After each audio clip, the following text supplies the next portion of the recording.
அங்க போன உடனே ரப்பட விருந்து நடக்கும். விருந்து. யஹூதிகள் வந்து கேட்டாங்க ரசூலுல்லாஹ்ட்ட, யா ரசூலல்லாஹ், சொர்க்கத்துக்குள்ள போனோன்னு அல்லாஹ் என்ன விருந்து தருவான்? நாங்க நண்பர்களை கூப்பிட்டு ஹோட்டல்ல சாப்பாடு கொடுக்கிறோம், வீட்டுல சாப்பாடு போடுறோம். அல்லாஹ் சொல்றான், வெள்ளிக்கிழமை இன்றைக்கு ஓதி இருப்போம் சூரத்துல் கஹ்ஃபில எங்களுக்கு எங்க விருந்து தர போறான்னு சொல்றான்.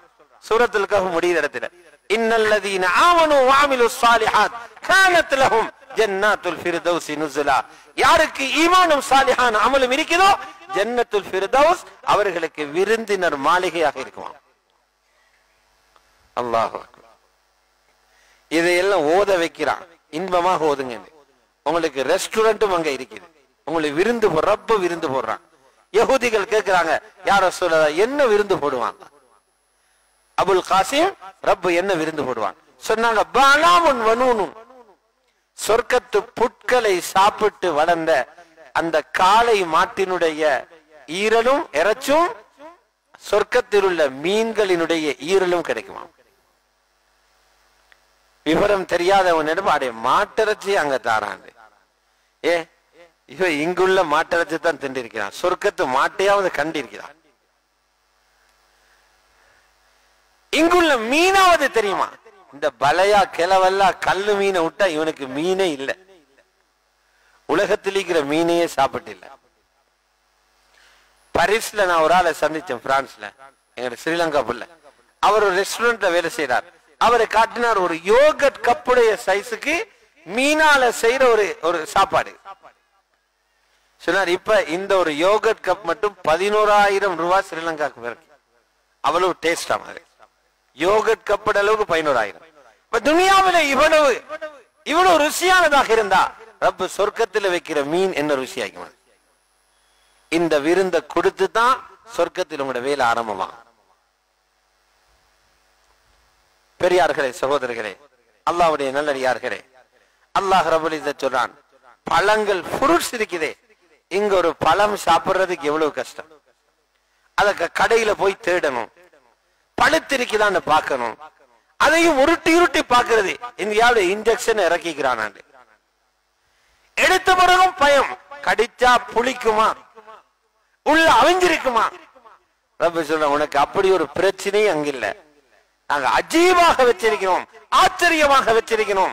நீ சாப்பாட்டுக்கு உட்கார்ந்திருப்பா, இங்க வேறு கீழே இருக்கும், கொப்புகள் மேல இருக்கும், பழம் பறிக்க மேல போகணும்.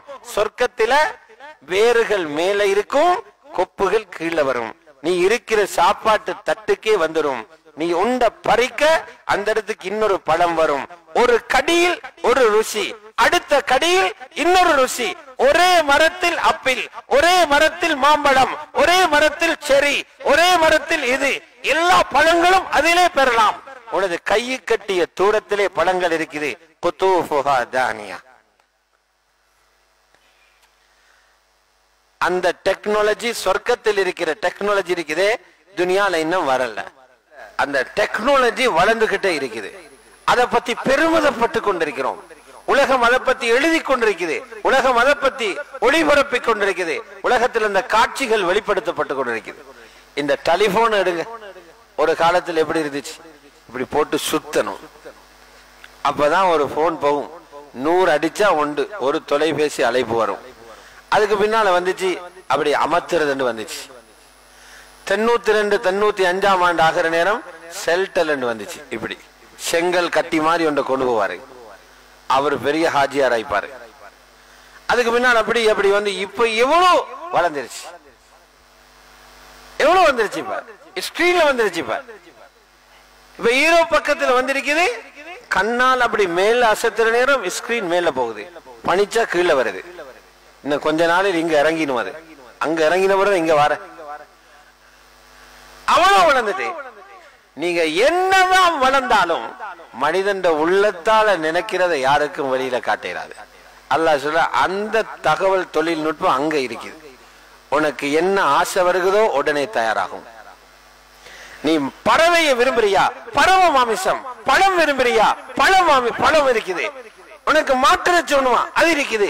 மான் வேண்டுமா, இருக்குது. வாயால கேட்க தேவையில்லை, மனதால நினைக்கிறது தயாராகும். வலக்கும் ஃபீஹா மா தஷ்தஹீஹில் அன்ஃபுஸ். மனங்களில் ஆசைப்படுறதில் அங்க இருக்கு. கேட்க தேவையில்லை. இவ்வளவு பெரிய நுணுக்கங்களை ரொம்ப அங்க வச்சிருக்காங்க. அங்க போய் சாப்பாட்டுக்கு உட்கார்ந்து இருப்பாரு. சகோதரரே, பெரியார்களே, அல்லாஹ் ரப்பல் இஸ்ஸத் சொல்றான், நாங்க உங்களுக்கு என்ன வச்சிருப்போம் தெரியுமா? தண்ணி எல்லாம் போத்தல்ல கிணத்துல வராது, பால் எல்லாம் போத்தல்ல டின்ல எடுக்க தேவையில்லை, தேன் எல்லாம் போத்தல் தேன் எடுக்கிறது இல்ல. அங்க உங்களோட மாளிகைக்கு கீழே ஆறுகளோடும் ஆறுகளோடும். இதை கொஞ்சம் வசதியானவங்க என்ன கட்டுறாங்க, வீட்டுல அப்படி சின்ன ஒரு ஆறு போல கட்டி அதுக்கு மேல கண்ணாடிய போட்டு மீன்களை போட்டு வச்சிருக்கிறாங்க. ஆத்துக்கு மேல நடக்கிறது போல அப்படியும் செஞ்சு வச்சிருக்கிறாங்க. ரப்பு சொல்றான், நாங்க உங்களோட சொர்க்கவாதிகளுடைய சொர்க்கத்துக்கு கீழான 4 ஆறுகளோடு வச்சிருக்கிறோம். ஒரு ஆத்துல என்ன ஓடுது? மிக இனிமையான நீல நிற தண்ணி ஓடிக்கொண்டிருக்கும். குர்ஆன் சொல்லுது, ஃபீஹா அன்ஹாரும் மின் மாஇன் கைரி ஆசின். பழுதாகாத, எவ்வளவு நாள் போனாலும் பழுதாகாத, கிருமிகள் வராத சுத்தமான மதுரமான நீர் ஒரு ஆறாக ஓடிக்கிட்டு இருக்கும் உங்களோட மாளிகைக்கு கீழால. வஅன்ஹாரும் மின் லபனின் லம் யதகய்யர் தஅமு. இன்னொரு ஆறு ஓடும் பால், எவ்வளவு நாள் இருந்தாலும் அதோட ருசி மாறாது, கெட்டு போகாது, ஆறு ஓடிக்கிட்டு இருக்கும். வஅன்ஹாரும் மின் ஹம்ரின் லஸ்ஸத்தில் லிஷாரிபீன். இன்னொரு ஆறு ஓடும் குடிக்கிறதுக்கு இனிமையான மதுபானம். அந்த மதுபானத்தை உலகத்துல குடிச்சிக்க மாட்டீங்க. உலகத்துல மதுபானத்தை குடிச்ச உடனே அது புத்திய பறிக்குது. சிறுவர்கள் கைகொட்டி சிரிக்கிறாங்க, வீட்டில அடிச்சு விரட்டுறாங்க, ஊர் மக்கள் தள்ளி வைக்கிறாங்க. உன்னை பைத்தியகாரனாக்கிற பானம் தான் இங்க இருக்குது. அங்க வச்சிருக்கிறான். புத்திய பறிக்கிற மதுபானம் அல்ல, அது போல இன்பம் வேற நீங்க அடைஞ்சிக்க மாட்டீங்க. அவ்வளவு ருசியான மதுபானம். ஹம்ரில் லஸ்ஸத்தில் லிஷாரிபீன். குடிப்பவர்களுக்கு இனிமையான மதுபானம். ஹதீஸ்ல இருக்குது, யாரு உலகத்துல மதுபானம் பருகி முறையாக தௌபா செய்யாம மௌத்தானார்களோ அங்குள்ள மதுபான ஆத்தில் அவங்களுக்கு கிடைக்காது. ரப்புல் இஸ்ஸத் 4வது ஆத்துல ஓட வச்சிருக்கிறான், சுத்தமான தேன். வஅன்ஹாரும் மின் அஸலி முஸஃபா. சுத்தமான தேன். இந்த 4 ஆறுகளும் உங்களோட சொர்க்கத்துக்கு கீழால ஓடிக்கிட்டு இருக்கும். அந்த காட்சியை சிந்தனை பண்ணுங்க, கற்பனை பண்ணலாம், கற்பனை பண்ணலாம். ரப்பு சொல்றான், பறவைகளோட மாமிசம். நீங்க எத்தனை பறவையோட மாமிசம் தின்றிருப்பீங்க? நீங்க கேள்விப்பட்டிருக்க மாட்டீங்க அந்த பறவைகளை. அவ்வளவு ருசியான பறவைகளோட மாமிசம். ரப்பு சொல்றான், வலஹ்மி தைரி மிம்மா யஷ்தஹூன்.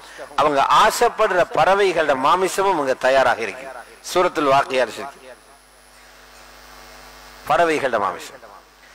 எங்களுக்கு வேலை செய்யறதுக்கு நாங்க வேலையே செய்ய தேவையில்லை. எங்கட எந்த வேலையும் நாங்க செய்ய தேவையில்லை. எங்கட வேலைகள் எங்கட மனைவிமார்கள் செய்ய தேவையில்லை. எங்கட வேலைகளை எங்கட ஹூர்லிங்கள் செய்ய தேவையில்லை. எங்களுக்கு வேலை செய்து கொடுக்கிறதுக்கு அல்லாஹ் ஒரு படைப்பை வச்சிருக்கிறான். அவங்க சிறுவர்களாகவே எப்போதும் எடுப்பாங்க. அல்லாஹ் சொல்றான், அவங்களோட அழகு என்ன தெரியுமா? உங்களோட சொர்க்கத்துல வேலை செய்யற அந்த பிள்ளைகளோட அழகு நீங்க நினைப்பீங்க முத்துகளை வீசி வச்சிருக்கிறோம். அவ்வளவு பசங்க. இந்த காலையிலே ஓதிருப்பாங்க சூரத்து தஹ்ர்ல, யதூஃபு அலைஹிம் வில்தானும் முஹல்லதூன். அவர்களை சுத்தி வட்டம் அடிச்சு கொண்டே இருப்பாங்க நிரந்தரமான சிறுவர்கள். இதா ரஐதஹும் ஹஸிபதஹும் லுஅலுஅம் மன்சூரா. நபியே, நீங்க அவங்களை கண்டா நினைப்பீங்க முத்துகளை சிதறி வச்சிருக்கிறோம். அவ்வளவு பசங்க கேட்டுக்கொண்டே இருப்பாங்களா? உங்களுக்கு என்ன தேவை? சாப்பிட என்ன தேவை? குடிக்கிறதுக்கு என்ன தேவை? உங்களுக்கு என்ன வேலை செஞ்சு தரணும்? வேலை செஞ்சுட்டே இருப்பாங்க. சுப்ஹானல்லாஹ். ரசூல் ஸல்லல்லாஹு அலைஹி வஸல்லம் சொன்னாங்க, அல்லாஹ் ரப்பல் இஸ்ஸத் அங்க சந்தையும் வச்சிருக்கிறானாம். ஒவ்வொரு வெள்ளிக்கிழமை சந்தை இருக்குது. எதுக்கு? அவிஞ்ச கரட்டையும்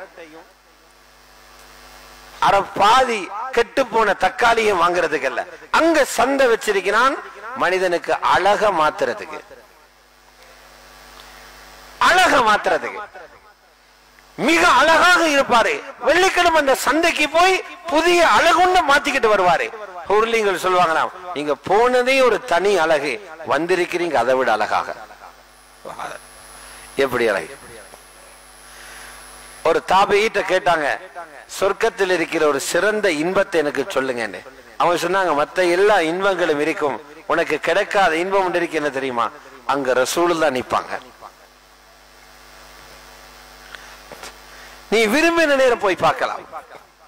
வஃபீஹா ரசூலுல்லாஹ், அதுல ரசூலுல்லாஹ் இருப்பாங்க. இப்ப பார்க்கலாமா? ரசூலுல்லாஹ் பார்க்கலாம். உங்களுக்கு எந்த உறவுகள் அங்க பார்க்கணுமோ, யாரை சந்திக்கணுமோ, அடுத்த நிமிஷம் பார்க்கலாம், அடுத்த நிமிடம் கதைக்கலாம். இவ்வளவு பெரிய இன்பங்களை ரப்ப சொல்றான். அல்லாஹ் இதெல்லாம் சொல்லிட்டு சொல்றான், இதெல்லாம் ஏன் தயாரிச்சு வச்சிருக்கிறோம் தெரியுமா? இதை தர்றதுக்கு தான் அவங்கள கட்டுப்பாடாக வாழுங்கன்னு சொல்றோம். காலையில சூரத்து தஹ்ர்ல இதை சொல்றான், இன்னஹாதா, இந்த இன்பங்கள் எல்லாம் கானலக்கும் ஜஸா, உங்களுக்கு கூலியாக வச்சிருக்கிறோம். உங்களை அமல் செய்ய சொன்னது சும்மா அல்ல, உங்களை சிரமப்படுத்துறதுக்கு அல்ல, இந்த இன்பங்களை தர்றதுக்கு தான் உங்களுக்கு அமல் செய்ய சொன்னோம். உங்களை தொலை சொன்னது இத, பாவத்தை விட சொன்னது இதை தர்றதுக்கு, ஹராத்தை பார்க்க வேணும் என்று சொன்னதை தர்றதுக்கு, வட்டியை தொடாது என்று சொன்னதை தர்றதுக்கு, மதுபானம் அருந்தாது என்று சொன்னதை தர்றதுக்கு, பார்வையை தாழ்த்து என்று சொன்னதை தர்றதுக்கு. வகான சாயுக்கும் மஷ்கூரா, நீங்க உலகத்துல தீனுக்காக செய்த அந்த சேவைகள் இருக்குதே, எந்த சேவைகளையும் நாங்க மறந்து போகல, அது நன்றியோடு நினைவு கூறப்படக்கூடியதாக இருக்குது. உங்களோட ஒவ்வொரு அமலையும் நாங்க சுக்குரோட நினைவு கூர்ந்து இதை தர்றோம். சுப்ஹானல்லாஹ், ரப்பு எப்படி தரான். அல்லாஹ்வுடைய நல்லடியார்களே, அப்ப இது இந்த பாக்கியம் கிடைக்குது கலிமா கிடைச்சதால. கலிமா இல்லாதவங்க பாருங்க, இந்த நாட்டிலே எங்களை விட 10 மடங்கு மக்கள் இருக்கிறாங்க கலிமா இல்லாம. நாங்க ஒரு 28-30 லட்சம் மக்கள் கலிமாவோட இருக்கிறோம். இதை தவிர்ந்த 2.5 கோடி மக்கள் இந்த நாட்டுல கலிமா இல்லாம இருக்கிறாங்க. சொர்க்கத்தர வாசல கூட எட்டி பார்க்க கிடைக்காது. அல்லாஹ் எங்களுக்கு எவ்வளவு அருள் புரிஞ்சிருக்கிறான், அல்லாஹ் எங்களோட எவ்வளவு இறக்கப்பட்டிருக்கிறான். எங்களுக்கு இருக்கிறது ஒரே ஒரு வேலை, மௌத்தாகிற வரைக்கும் அல்லாஹ்வோட கட்டளைகள்ல அப்படியே கட்டுப்பட்டு நடந்து, கூடாது என்று சொன்னவைகளை விட்டு, மனதில் வரக்கூடிய ஆசைகளை தவிர்ந்து, அல்லாஹ் சந்தோஷப்படக்கூடிய விதத்துல உலகத்துல வாழ்ந்துட்டு போனோம்னா நிம்மதியான வாழ்க்கை அங்க வாழலாம். ஆகவே இது அடையறதுக்கு தான் குர்ஆன்ல ரப்பு சொல்றான், உங்களை சொர்க்கம் வரைக்கும் கூட்டிக் கொண்டு போற ஒரு தலைவர் இருக்கிறார், அந்த தலைவர் தான் குர்ஆன். குர்ஆனை நீங்க பிடிச்சீங்கன்னா குர்ஆன் உங்களை சொர்க்கம் வரைக்கும் கொண்டு போகும்.